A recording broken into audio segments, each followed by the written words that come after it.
When you started Abstrakt in software, so you guys started it, 2 or 3 years ago in software, people kind of know what call recording is and conversational intelligence and, that sort of stuff. And some of these other verticals, because you work with like recruiters and contact centers and that kind of stuff, do you find that the market is less educated? And if so, do you approach those conversations any differently?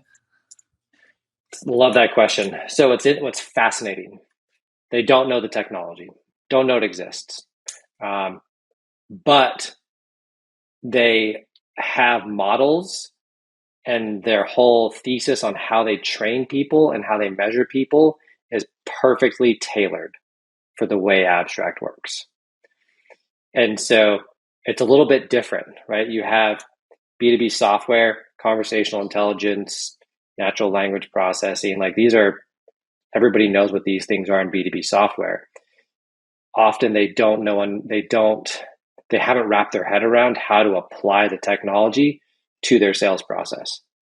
Contact centers, recruiting, they don't know the technology exists, but they've already wrapped their head around how to apply the technology if they find it. And so absolutely, it's 100% different. Tell me more about that. Which part? So the other parts outside of B2B SaaS, they already kind of know how they would utilize a technology like this. They don't really understand very much about the technology, though, or whether it exists. So how do you talk to them? I guess that's my question.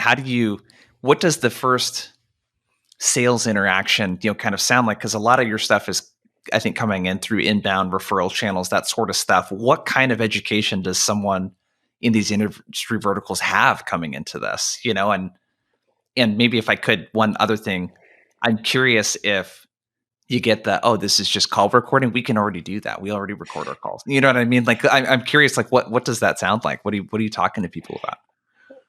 So on that kind of first discovery call, let's say it's a contact center, it's,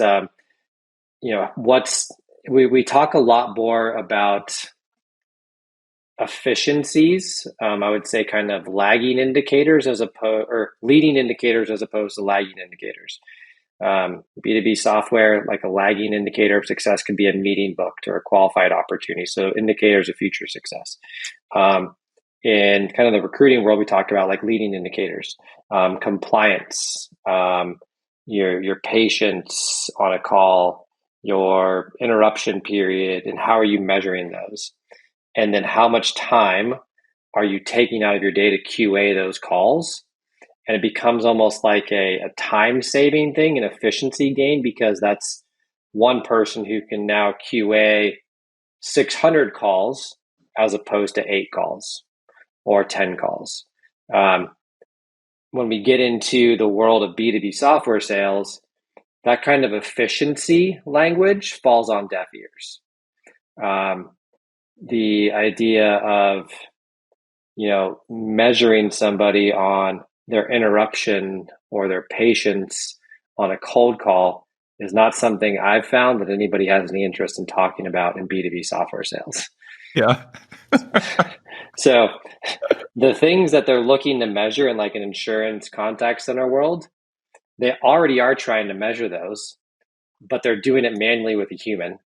And so the idea of like, oh my God, if this technology could do this, this, and this, and we're like, and we show a demo and they're like, yep, check, check, check.